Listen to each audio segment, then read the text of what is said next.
Masih semangat buat belajar? Yes. Masih semangat pastinya ini hari pertama. 1, 2, 3 and let's shine. Saudara ya, ini topik kita sepanjang 3 hari. Alkitab dibuka dalam Kejadian pasal yang pertama, ayat yang pertama. Firman Tuhan berkata, hari itu bumi belum berbentuk, masih kosong, masih gelap, masih unformed, masih kacau balau. Dan firman pertama yang Tuhan ucapkan adalah, let there be light. Itu firman pertama yang tercatat di Alkitab. Ketika semuanya masih gelap, kosong, gak berbentuk, kacau balau, firman pertama yang muncul di Alkitab, firman pertama yang Tuhan ucapkan adalah jadilah terang. Jadilah terang, let there be light. Jadi kalau hari ini engkau lihat sekelilingmu, lihat mungkin di rumahmu, ada anggota keluargamu yang belum mengenal Tuhan, yang belum hidup di dalam terang, berarti ada kegelapan di sana. Dan Tuhan berkata, let there be light. Biar ada terang.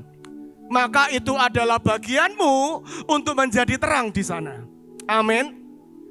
Dan kalau engkau ada di sebuah pekerjaan, beberapa banyak orang ngeluh tentang pekerjaannya. Wah, kantorku ini kacau balau. Kayaknya mau bangkrut ini perusahaan. Maka Tuhan berfirman, let there be light. Maka itu bagianmu untuk menjadi keajaiban di sana. Menjadi tanda yang ajaib, jadi kesaksian dan memuliakan Tuhan di marketplace. Amin. Dan kalau engkau, apalagi kalau engkau ada di pelayanan, maka sudah pasti tugasmu lah yang menjadi terang. Tadi saya dengar ada yang dari Aceh, ada yang dari beberapa provinsi yang kita tahu dari nama provinsinya, kita sudah tahulah itu ya. Wah, itu surem itu. Itu daerah yang anak-anak Tuhan mungkin bahkan gak cuma sedikit, tapi banyak mendapat kesulitan. Maka firman-Nya berkata, let there be light. Di tempat itu harus ada terang. Maka jatahmu, bagianmu, mandatmu hari ini, setelah 3 hari ini pulang, Tuhan mau di sana ada terang. Amin. Bagaimana caranya untuk menjadi terang? Tadi Pastor John berkata, tuntun banyak orang.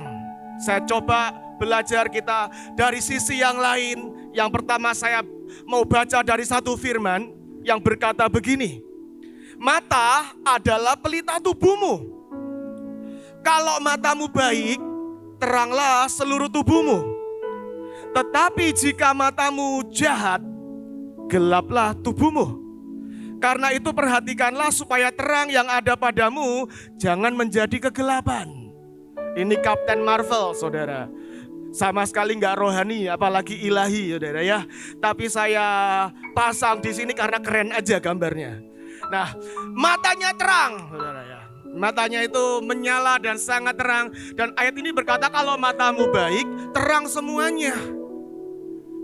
Seringkali semuanya itu tergantung pada cara kita melihat. Tergantung dari cara kita melihat. Tadi Bang Joner, Pastor John cerita sesuatu yang sangat ajaib. Naik Grab, drivernya ngajak bicara, curhat. Nature saya, saudara. Kalau Bapak Ibu lihat Pastor Joner itu memang udah born to be a star lah menurut saya, saudara. Memang orang panggung itu. Kalau nggak ngomong nggak enak dia. Tapi kalau saya, nature saya ini pendiam. Kelihatan tuh ya. Pendiam, pemalu, minder, malas bicara. Saya seorang gembala. Nggak tahu ada jemaat saya di sini nggak. Tapi kadang-kadang saya bicara dengan jemaat saya aja malas loh, saudara.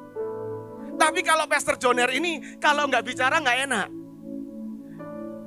Nah, kalau mata ini nggak terang, ya. Kalau saya jadi penumpang Grabnya, nature saya nih, sifat dasar saya nih. drivernya ngajak bicara. Ini ngapain sih driver ngajak ngomong, aku pengen tidur. Ya kan?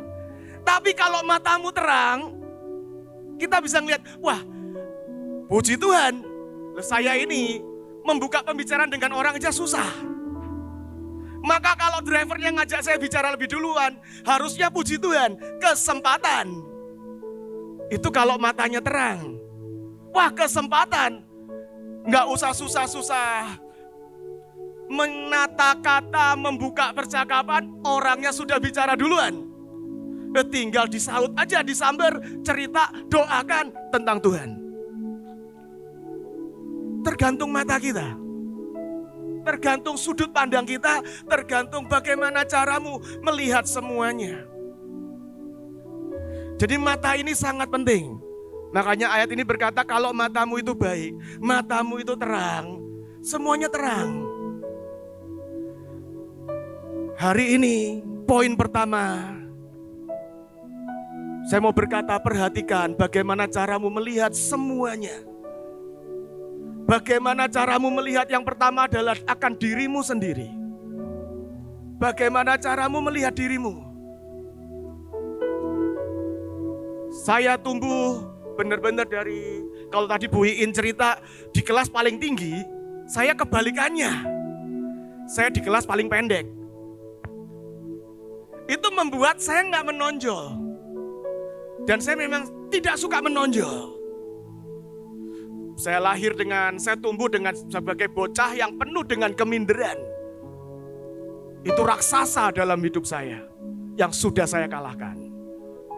Tapi kalau saya melihat diri saya, tetap saya bukan siapa-siapa.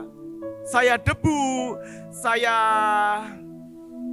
ada orang-orang yang begini loh. Pernah nggak Bapak Ibu ngalami situasi gini? Lagi dalam ngobrol rame-rame, banyak orang, beberapa orang, mungkin nggak banyak, 5-10 orang. Dan ditanya, siapa yang mau berpendapat? Gitu. Siapa yang, kayak tadi lah, kan banyak orang tanyain, siapa mau jadi bintang? Angkat tangan aja, enggan gitu. Nah itu saya. Siapa mau, misalnya di kelas waktu sekolah, siapa mau menjawab pertanyaan anak-anak? Saya nggak bakal angkat tangan, saya nggak bakal maju. Saya itu kalau dites temperamental 90% plekmatis. Maka orang plekmatis yang seperti ini akan berkata, udahlah biarlah orang lain saja. Kalau saya ngelihat diri saya seperti itu terus, saya nggak akan ada di tempat saya hari ini. Saya sudah mengembalakan gereja di Jakarta, Hanane El Cinta, berapa tahun ya? Lebih dari 5 tahun yang pasti. Dari 2014, berarti sudah 8 tahun.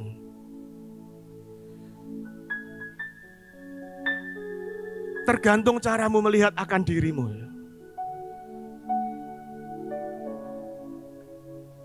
Saya itu ngerti banget ketika Musa menjawab Tuhan gini, Tuhan, aku ini gak pandai bicara. Aku ini belepotan kalau ngomong. Saya ngerti banget. Karena saya punya seperti itu.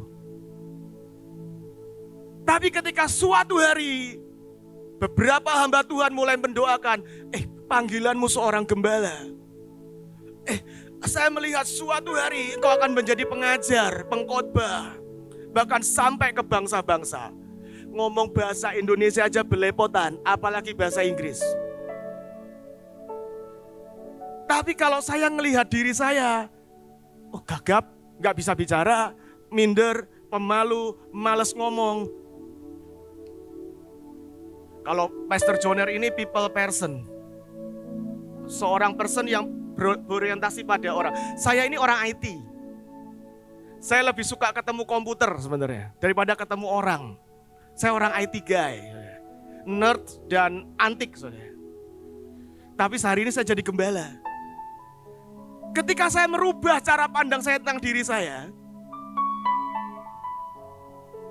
maka mata saya terang, hidup saya terang.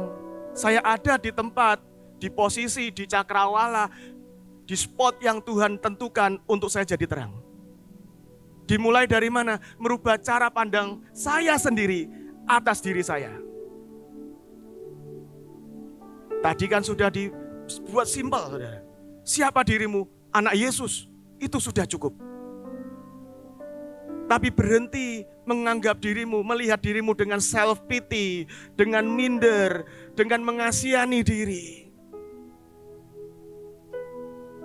2023 kalau masih ada Pak hari ini yang kau lihat dirimu ini kecil, gak berguna, sampah.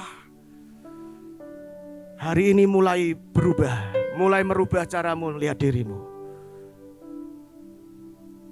Maka saya mulai memperkatakan pada diri saya, kamu akan mengajar, kamu akan menuntun orang banyak. Kan tadi tugasnya jelas, simple, clear. Mau jadi bintang, nuntun orang banyak pada kebenaran. Dan saya berkata pada diri saya sendiri, kamu orang yang akan menuntun banyak orang.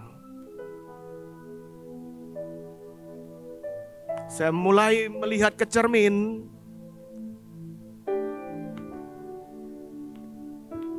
Dan itu sungguh saya lakukan. Ketika ada ayat-ayat firman, ada firman yang pernah seorang hamba Tuhan sampaikan. Dari orang-orang akan menunggu pengajaran dari mulutmu. Saya mulai berkaca di kamar mandi. Kamu orang yang banyak orang akan nungguin pengajaran dari mulutmu. Maka saya gak boleh malas ngomong. Bener ya? Gak boleh malas ngomong. Mulai lihat dirimu dengan properly. Yang kedua, ngelihat orang lain.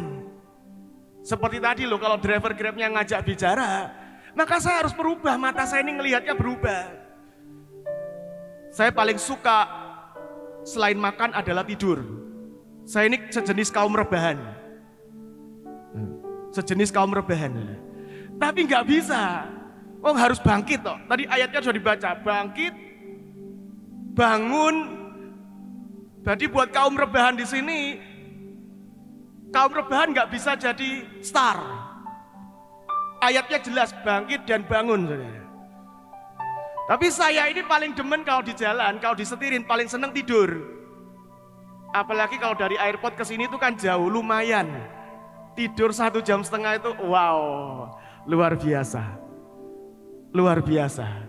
Karena buat kita ini pelayanan tadi Pastor Joner berkata, melayani Tuhan semua harganya sangat banyak, termasuk kurang tidur, saudara. Nah, tapi kalau mata ini saya bisa lihat, kalau ngelihatnya, wah ini orang driver ini kok mengganggu tidur saya, maka saya nggak akan jadi terang. Tapi kalau kita bisa ngelihat, wah ini kesempatan. Tuhan Yesus itu berkata gini, ketika ada orang banyak kelaparan, dia berkata, maka Yesus melihat mereka dan muncul belas kasihan.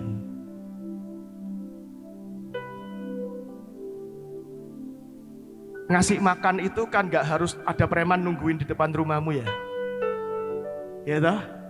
Gak perlu nunggu ada 12 preman nungguin di depan rumah kan. Ini masa-masa yang dunia berkata gelap, susah. Paling gampang adalah akan mulai ada banyak orang kesulitan makan. Bener ya? Kesaksian tadi ngajarin simple things, saudara. Sederhana banget. Bukankah Yesus juga hobinya begitu? Bagi makan 5.000 orang kumpul. Di depan ini banyak orang akan mulai kesusahan. Bagianmu, dan Tuhan berkata, let there be light. Maka bagianmu, kasih makan. Kasih makan. Bukankah janjinya akan ada multiply? Pak, tapi saya juga punya sedikit. Bukankah anak itu juga punya sedikit? Tapi dia pulang bawa 12 bakul. Bukankah anak itu juga punya sedikit? Cuma 5 roti dan 2 ikan. Maka engkau akan mulai melihat ketika kau melihatnya beda. Orang butuh makan, ku kasih, nggak usah mikir panjang. Nanti buat aku sendiri tidak cukup, anakku bagaimana, keluargaku sendiri bagaimana. Mikirnya makin panjang, surem. Tapi tahun ini, lihat orang lain, in needs, tolong aja. Kau lihat orang membutuhkan, tolong aja. Maka itu akan kembali pada dirimu, multiply. Saya pikir 12 bakulnya akan gak dibagi kepada 12 rasul. Saya pikir 12 bakulnya dibawa pulang anak itu. Fair, masa rasulnya yang bawa pulang? Kok enak, ya kan? Tapi yang ketiga, caramu melihat Tuhan. Caramu melihat Tuhan. Alkitab cerita tentang hamba yang berkata, Tuanku itu gak adil. Tuanku itu minta dari apa yang tidak diusahakannya. Tuhan itu cuma mau aku melayani, berkorban, dan tidak memberkatiku. Maka tuannya berkata gini, seperti yang kamu anggap, seperti yang kamu lihat, aku ukurkan kepadamu. Tahun ini saya berdoa tiap orang akan melihat Tuhan muka dengan muka. Lihat Tuhan dengan utuh. Dia mencintai. Dia menginginimu. Dia mau setiap kita jadi terang. Melihat tantangan, melihat masalah, melihat keadaan, melihat kesempatan. Tahun ini buka matamu lebar-lebar. Karena akan ada banyak kesempatan. Ketika ada bencana, Pangsioner ini dengan pasukannya, tapi juga banyak, saya tahu ada banyak pasukan Tuhan yang luar biasa. Begitu ada bencana dimanapun juga di Indonesia, hari berikutnya sudah ada di sana. Kenapa? Karena matanya ngelihatnya beda. Yang lain cuman aduh kasihan, baca berita, wih, parahin nemen nih banget. Kacau nih, mati banyak ini. Wah, jangan naik dulu nih, macet nanti ke sana. Tapi ada orang-orang yang melihatnya berbeda. Bencana, aksesnya susah, banyak yang patah tulang. Wah, ini kesempatan. Tinggal berangkat. Saya ingat kok ketika gempa itu di hari yang sama langsung di grup-grup Mahanaim ini bergerak dan ngumpulin sembako, indomie, selimut, susu, pembalut, apapun lah. Dan besoknya sudah berangkat. Tahun ini buka matamu lebar-lebar, dan ketika ada kesuraman, bencana itu kan suram ya, ada kesulitan, caramu ngelihat, jadikan itu kesempatan. Maka di sana engkau akan menjadi terang. Di sana engkau akan menjadi terang. Yang kedua, berada di dalam terang. Barang siapa berkata bahwa ia berada di dalam terang, tapi dia membenci saudaranya, ia berada dalam kegelapan sampai sekarang. Barang siapa mengasihi saudaranya, ia tetap berada di dalam terang, dan dalam dia tidak ada penyesatan. Ada 3 hal di sini. Yang pertama, orang-orang yang ada di dalam terang, yang pertama, gak ada kebencian. Jadi hari ini cek hatimu. Cek hatimu. Kalau engkau tidak mau jadi yang pasir, mau yang jadi bintang, yang bersinar terang, maka di dalam hatimu gak boleh ada kebencian. Kebencian kepada orang lain, kebencian dengan keadaan, kebencian bahkan dengan dirimu sendiri, kebencian dengan masa lalumu, kebencian dengan orang-orang yang pernah abuse, pernah nyakiti engkau, pernah melukai engkau. Harus selesai hari ini. Gak boleh ada kepahitan, gak boleh ada kebencian. Yang kedua, penuh dengan kasih. menghilangkan kebencian dan penuh dengan kasih, itu dua hal yang berbeda. Ada banyak orang berkata gini, aku sudah mengampuni kok, aku sudah gak benci, tapi kalau disuruh berurusan lagi dengan dia, gak mau. Udah gak ada kebencian, tapi belum mengasihi.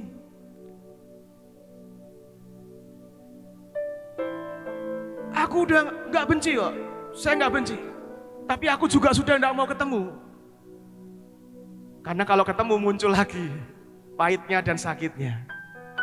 Itu bencinya hilang, saudara. Tapi belum mengasihi. Mengasihi sampai kalau engkau ketemu orang itu, engkau bisa melayani.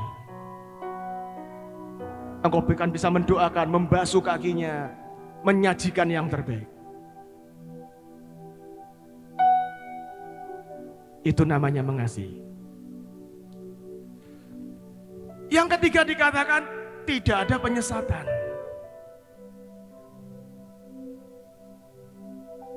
Orang yang ada di dalam terang tidak ada penyesatan. Engkau gak mudah diombang-ambingkan, gak mudah dibingungkan. Maka engkau perlu yang namanya karunia untuk membedakan. Kalau engkau itu masih, ini kadang gak tentang karunia, saudara. Gak, tapi gini, ada orang-orang yang mudah banget dibohongin. Makanya kita berkata harus cerdik seperti ular, tulus seperti merpati. Tadi Bu Iin ngomong, kadang orang makin rohani, makin di dalam gereja, makin Kristen, kok makin nipu duit orang. Tapi di sisi yang lain, saudara ya, engkau juga harus belajar, gak cuman tulus, tapi makin cerdik, makin pinter. Jangan mudah dibohongi. Saya seorang gembala. Udah beberapa kali kejadian, saya ngelurusin dan harus mengurusi kasus jemaat nipu jemaat, pengerja nipu jemaat, jemaat nipu pengerja. Udah berapa kali? Tapi kalau engkau di dalam terang, engkau juga jangan terlalu mudah dibohongin gitu. Jangan terlalu polos dan beranggapan semua orang baik, semua orang tulus gitu. Tapi miliki kecerdikan lah. Wah, ya ini gak masuk akal ya. Ini nggak beres ya, gitu. Kalau ada investasi dengan return segini besar, kok nggak masuk akal ya? Gitu. Jangan terlalu mudah untuk dibodohi, disesatkan. Miliki yang seperti itu tahun ini. Nanya Tuhan, makanya Alkitab tuh ngomong gini, ujilah segala sesuatu dan peganglah yang baik. Bukan berarti kalau orang Kristen yang ngomong semuanya udah benar. Bukan berarti kalau saudara seiman yang ngomong semuanya udah benar. Bukan berarti kalau saudara seiman yang ngajak doing some business pasti benar, pasti cuan. Ujilah segala sesuatu. Ujilah segala sesuatu. Saya kadang-kadang yang ngajak juga nggak bermaksud jahat. Cuman sama, belum menguji segala sesuatu. Sama-sama mudah disesatkan. Tahun 2023, uji segala sesuatu, jangan gampang-gampang ditipu, dibodohi, diajak ini itu, dimanipulasi. Bahkan nubuatan pun engkau harus uji. Yang ketiga, bangkitlah dan Kristus akan bercahaya atasmu. Ini awal tahun, kaum rebahan dan kaum mager. Ayatnya berkata, bangunlah kamu yang mager, yang rebahan mulu, dan bangkitlah dari antara orang mati, dan Kristus akan bercahaya atas kamu. Karena itu perhatikanlah dengan seksama bagaimana kamu hidup, Jangan seperti orang bebal, tapi seperti orang arif. Dan pergunakanlah, tebuslah waktu yang ada, karena hari-hari ini adalah jahat. Ini hari yang jahat, ini hari yang banyak orang berkata, bahkan nubuatan berkata ini penuh dengan kesukaran, penuh dengan kesulitan. Maka jangan terbahan, jangan mager, kau harus bangkit dan jadi terang. Tapi yang pertama adalah perhatikan caramu hidup. Ini baru awal tahun dan cocok waktu yang baik untuk setiap Anda dan saya mengevaluasi, mengecek caramu hidup itu seperti apa. Setiap tahun ada 365 hari dan manusia itu dibangun, dibentuk dari apa? Daily habit, daily routine. Kebiasaanmu sehari-hari itu loh yang membentuk engkau. Engkau bangun jam berapa? Apa yang pertama kali engkau lakukan saat engkau bangun? Kalau di sini semuanya ngucap syukur, bangun tidur, haleluya. Tapi di tempat yang gelap sana, bangun tidur buka WA. Kalau masih ada yang ketawa di sini, nah itu jangan-jangan. Tapi dievaluasi, tahun ini dibangun, dibentuk. Manusia itu jadi apa? Salah satu kuncinya dan salah satu yang paling penting adalah daily rutinnya. Habitnya itu apa? Kebiasaan sehari-harinya itu apa? Pola makannya itu apa? Baca Alkitab enggak setiap hari? Punya saat teduh dengan Tuhan enggak setiap hari? Itu harus dievaluasi. Dan ini mumpung masih awal tahun, jadilah bijak. Jangan bebal. Bebal itu kalau orang Jawa berkata angel tuturane. Angel tuturane. Dibilangin enggak bisa, diajarin enggak bisa.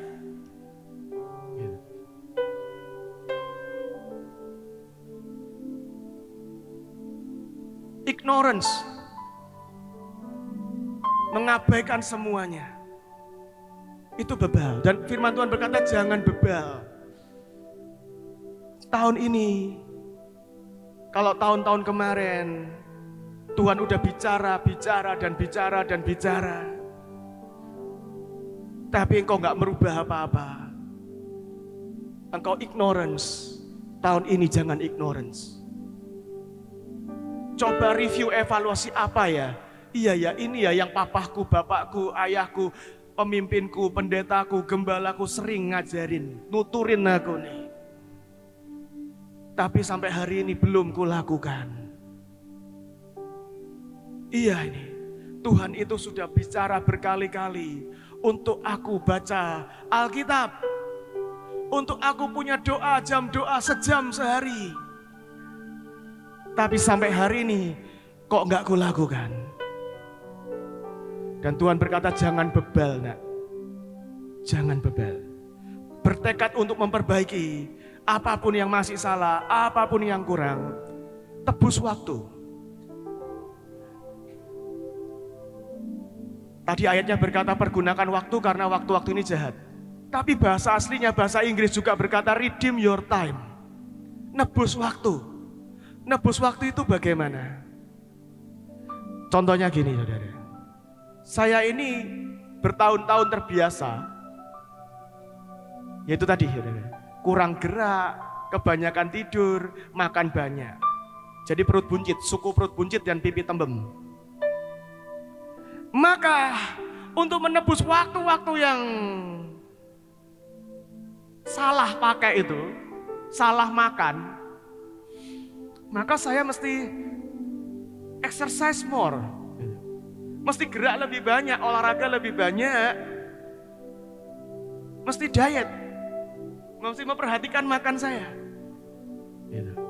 Itu contoh. Tapi sama. Contoh, saya tuh pernah janji dengan Tuhan sebenarnya. Tuhan, pokoknya saya mau setiap bulan saya baca 1 buku rohani. Berarti setahun mestinya 12 ya toh? Tak lakukan tidak? Tidak. Kadang baca, kadang tidak. Saya ini suka baca sebenarnya. Saya punya mungkin puluhan koleksi buku rohani yang sayangnya bukan hal yang membanggakan. Bertahun-tahun masih segelan plastik, saudara. Tapi itu berubah banget sebenarnya. Karena ketika saya nggak punya background hamba Tuhan. Tapi ketika saya teenager, saya masih belasan tahun, saya jatuh cinta dengan Tuhan. Ketika saya 12, 13, 14 tahun, tempat main saya itu toko buku Immanuel. Hampir tiap Sabtu, tiap weekend saya di sana, karena nggak mampu beli bukunya, saya baca buku di sana.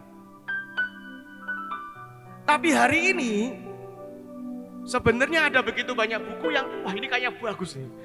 Judulnya keren banget nih. Saya beli ya. Tapi di rumah nganggur.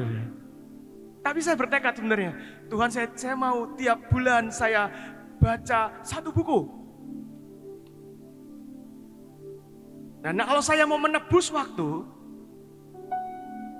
artinya saya harus membaca lebih dari 1 buku tiap bulan. Bener gak? Nebus yang ketinggalan. Sama saudara. Apa yang Tuhan tuh sudah ingatin engkau untuk engkau kerjakan. Beberapa orang saya tahu pernah cerita sama saya, Tuhan tuh suruh saya ke rumah sakit untuk tengokin seminggu sekali, sebulan sekali, doakan yang sakit, nginjil di rumah sakit. Dilakukan enggak? Tidak. Kalau engkau mau menebus waktu, berarti lebih frekuen. Seminggu 2 kali, seminggu 3 kali. Ini tahun untuk seperti itu.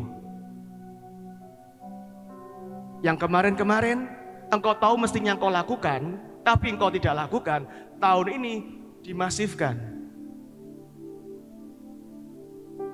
Kalau tahun kemarin harusnya engkau jalan 1 mil dengan Tuhan, engkau nggak jalan, tahun ini jalan 5 mil dengan Tuhan. Ini tahun untuk menebus waktu.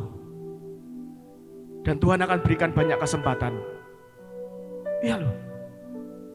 Sekali lagi, semua kegelapan, semua kesesakan, semua kesukaran, semua kesusahan yang bakal terjadi, itu tidak akan menimpamu. Itu akan jadi kesempatan untuk engkau menebus yang hilang. Tidak akan menimpamu. Tidak akan menimpa kita semua. Amin. Jadi mari let's shine and make a glorious explosion. Waktunya sudah habis. Bangsa yang berjalan dalam kegelapan telah melihat terang yang besar. Mereka yang diam di negeri kegelapan, atasnya terang bersinar. Mari bangkit berdiri sama-sama.